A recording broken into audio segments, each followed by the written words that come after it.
Matthew, Mark, Luke, and John, who were they? Matthew who? Mark who? Luke who? And John who? What were their last names? When did they write?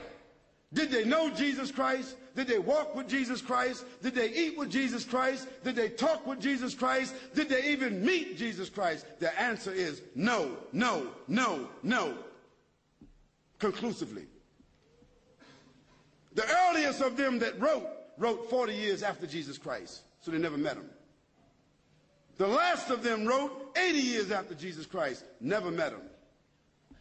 The other thing is, all of them seem to have written the gospel according to. Now, when you write a letter, do you sign it according to? According to is the third party. If Joanne or Jackie or Bobby or Johnny told me something and I wrote it, I would say according to Joanne, Jackie, Bobby, or Ronnie, according to.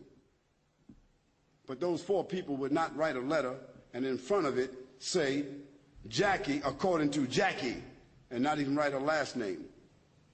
Because if Jackie wrote me a check and only said Jackie, I couldn't cash it.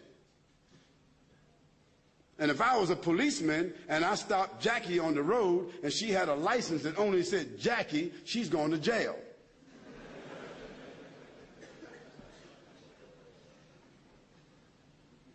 Where in the world is a document with only one name of four different writers that did not meet the one whom they're writing about? Where is that accepted in the whole world? Nowhere except in the Bible. And the church fathers and the church writers and the Christian historians, they all agree that perhaps those four writers themselves were only pen names. Because a writer would not write his first name according to. And there's a great amount of suspicion that the man called Paul, Saul of Tarsus, that because he wrote all the books from Acts all the way to the end of the New Testament, how many books is that? How many? 16, 15, 17, 19? All the books of Acts on, Colossians, Ephesians, Corinthians, Romans, Galatians, all of those books are written by whom? Paul, Saul of Tarsus, another man who never walked, who never talked, who never met, who never ate, who never prayed, who never knew Jesus Christ. Isn't that something? Now here we find four writers and another one between them that wrote all the New Testament books that never talked, never walked, never ate, never prayed, never met the man called Jesus Christ. Yet in their words, the first mentioning of the Trinity came from where? From Jesus or from them? The first mentioning of Jesus being divine, a man God, came from whom? From them. The first mentioning that Jesus is the Son of God came from whom? From them. Jesus never said in his own words any such words, but it was the men who never met him, who claimed to have written, who didn't know their last names. And Paul, by the way, before he had that vision on the road to Damascus that only he saw and only he heard, guess what his occupation was? Do you know?